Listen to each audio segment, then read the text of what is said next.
For example 3.4.2, I would like to focus this video on part B, calculate the following to one decimal place using technology. So we don't require a TI-83 or 84 in my class. Let's use technology like Google Sheets or Excel. I'm going to start with Excel. So I want to find the sample mean, sample standard deviation, the median, the first and third quartiles, and the interquartile range. So I have my data in column A, and I'm going to type over here what I need. Sample mean, sample standard deviation, median, first quartile, third quartile, and the interquartile range. Give myself some space so it looks a little neat. First up, the mean. In both Excel and Google, the formula for the mean is the same. It's not the word mean, it's the word average. I'm not sure why. That's just what they programmed it to be. If we're wanting to calculate the average, we need to grab our data. So I'm going to hover my mouse over the first entry. I'm going to click and hold and drag my mouse down to the last one. Notice when I do that, it auto-populates the values for the average formula. I can either close the parentheses or just hit enter. Excel is nice enough to close the parentheses for me in the formula, and I end up with our sample mean 73.5, which I can round. 73.51 is going to stay closer to 73.5. Excel is pretty powerful, so is Google. So if I type in the word round, I click on my sample mean, I put 1 for one decimal place, it gives me my rounded form. So you can use the power of technology also to round for you, or check your answer. Either one is fine. When you're asked to calculate standard deviation, sample or population, I know there are examples in the textbook that have you create an extensive table where you subtract the mean from all of these numbers, and then you square the difference, and then you add them up, and so on and so on. Don't do it. That calculation longhand is less important to me than understanding what the standard deviation really is. The standard deviation tells us how spread out the data is. Or, in another way, the standard deviation tells us the average difference the values are from the mean. It's another way to think about it. Average distance of every value from the mean. How spread out is the data? So if the average distance is a big number, the data is pretty spread out. If the average distance is a small number, the data is close together. Use technology, calculate it with a formula. I am not going to ask you to calculate it by hand ever. Use the formula built into Excel or Google. And that formula is STDEV. We have several of them. Remember that standard deviation for a population is slightly different than standard deviation for a sample. So we have a couple of different formulas here. STDEV.P for the population, STDEV.S, which I'm going to double click on because I want the sample standard deviation. And then we can either grab the data, or doing it a little bit differently this time, just so you can see that we can do it differently, I can type in the cells A1 colon A31, and that will give me my standard deviation. And then rounding it, 17.9, typing it in. Or if you use that formula, just gonna drag it down so you can see, sure enough, rounding, I get the same answer. Formula for median is median. And I get 73. So far things are good. So the median here is the middle value in my data set. And that makes sense because 31 plus 1 is 32. Divided by 2 is going to give me 16, smack in the middle. And that's what I wanted to find. For the first quartile, we'll type in quartile. I'll give it the array. It's another way we call the data. So A1 to A31. And I want first quartile, so I'm going to put a 1 there. Notice the great thing about Excel, it actually gives us a little prompt. 0 is for the minimum, 1 gives us first quartile, 2 will actually be the same as the median, 3 will give us the third quartile, and then quartile 4 is our maximum value. All 5 of these actually turn out to be something really important that we'll talk about more in the next section, called the 5-number summary. Minimum, quartile 1, median, quartile 3, maximum. 5-number summary. So if I hit enter, I get 62. And we'll talk about that in a moment. Because if you're following along in your book, you see something a little strange. Let's calculate the third quartile. So we'll do quartile A1 to A31, 3 for the third quartile. And the third quartile we get calculated to be 89. Again, strange things happening. That's okay. We'll talk about it. And so our inner quartile range, we would take the third quartile minus the first quartile and get our IQR to be 27. Okay, well, something very strange is going on. Let me show you what I mean. So here's that same example in the textbook. Use the following data from the spring pre-calculus class. There's the data. We're doing part B. I'm going to scroll down to the answer. Sample mean, 73.5. Okay, check. Sample standard deviation, 17.9. Yep. Median, 73. Okay. First quartile, 61. Excel calculated my first quartile to be 62. What's going on? Third quartile, 90. Oh, this says 89. IQR is 90 minus 61, which is 29, but I calculated 89 minus 62, which is 27.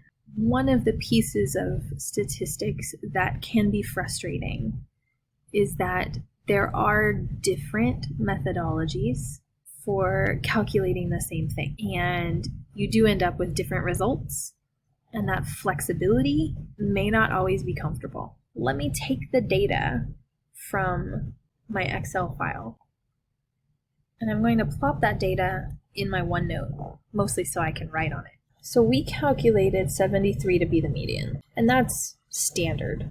We take the middle value in the data set. So if we line all of these up, we start with value 1. There are 15 values here before you get to the median. And then from 74 to 100, there are 15 more values.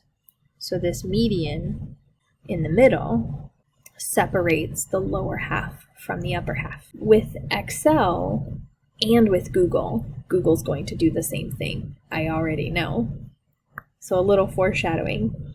With Google and Excel, when they're calculating the first quartile and the third quartile, they're not just looking at this first set of 15 data values and then the second set of 15 data values. When Google and Excel are looking at the data, they take all of these values, including the median, to calculate Q1. And then they'll do the same thing for Q3, including the median.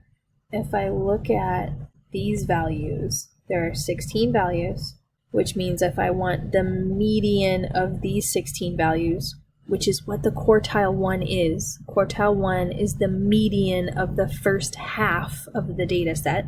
Then I need to go halfway between 8 and 9. And halfway between 8 and 9 is 62. Similarly, to find Q3, I've got the higher 16, the upper half. And the same thing happens here. I need to find between 23 and 24, which would give me 89, which is calculated to be the third quartile. So it is the unfortunate nature of the differences that happen. When I'm calculating the quartiles, I throw out the median.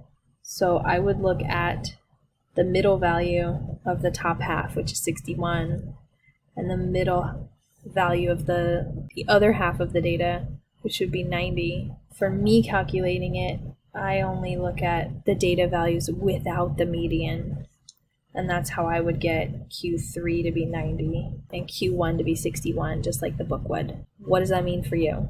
Finding Q1 and Q3 by hand, if the data is already sorted, isn't that bad. We can do that. I really don't want you calculating standard deviation by hand because of how complicated it is. Quartiles, let's do those by hand. we'll cross out these values for technology and write in our ones by hand. And then 90 minus 61 would give us 29. And then we would end up matching the textbook. This is how the homework is programmed, using the same methodology that's in your book. So just be aware of that. Using technology for quartiles might not be your best choice. And let's just find the median and then find those quartiles by hand. Exclude the median. If we have an even number of data values, the median gets excluded anyways, and the quartiles will likely match technology and by hand. But because it's odd, there's this question, do we include the median when we calculate or not? And that ambiguity is what leads to two different answers that are technically both correct in how they're calculated.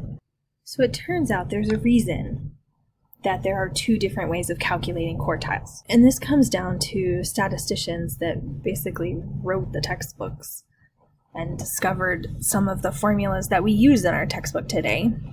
So the first one up, John Tukey decided that the median of an odd-numbered set should be included with both the lower and upper halves of the data. So making this a little bit bigger so we can look at it. The idea here is if we have the values 1 through 9, 5 is our median. So in order to calculate quartile 1 and quartile 3, we actually include 5 in both of them. So this is what Excel and Google are programmed to do. However, some statisticians didn't like the idea of the median being counted twice. So in this case, they throw out the median, as you can see here. They're throwing out the median, and they're only looking at the data values below and above the median. And notice here we have different values for Q1 and Q3, which is what's going on in our textbook. So a little side note too, if I have an even number of values, the Q1 and Q3 will end up being exactly the same. There's no median to include or exclude because that median value between the two middle numbers is not part of our data set. So this is from a great website called Peltier Tech Blog. I was able to find this great illustration of what's going on and why there are two of them. To simplify, calculating the mean and the standard deviation and the median, we're going to use technology, Excel or Google. The mean, the standard deviation, the median, if we use the correct formulas and we make sure our data is correct, we're going to get the correct answers. But the first quartile, the third quartile, and the interquartile range, do those by hand. Quartiles are not as difficult to calculate, especially if our data is already ordered. If our data is not ordered, we can use technology to order it, find the median, and then look to calculate that first quartile or third quartile. Your problems in the homework will do the quartiles by hand, which is why I'm prompting you. Don't use technology unless you have an even number of values in your original data set. And then your Q1 and your Q3 will work out. But because this data set's odd, we get this weird difference between Tukey and Moore and McCabe of differing opinions of how we should calculate the quartiles. So let's default with Moore and McCabe like our book does. Don't get stressed out though. Statistics is different from algebra. There's not always one correct answer. And so keep that in your mind as you're working through these problems. Hopefully working through Chapter 2 and now Chapter 3, you're a little more aware of how statistics can have different answers that are correct depending on what we're doing. In this situation, just with two different methodologies, we have two different answers. Technically, both of them could be considered correct. We are going to take the by hand calculations for the quartiles. For the homework, possibly for the quizzes, calculate them by hand. If you forget on a quiz and you calculate it using technology, as long as you've got that formula in the technology, I will take that into consideration and give you credit for it. Keep in mind that the most important thing that I want you to get out of this class is an understanding and an interpretation. What do these numbers mean? What are their importance with the data set? How does this help me understand the data better?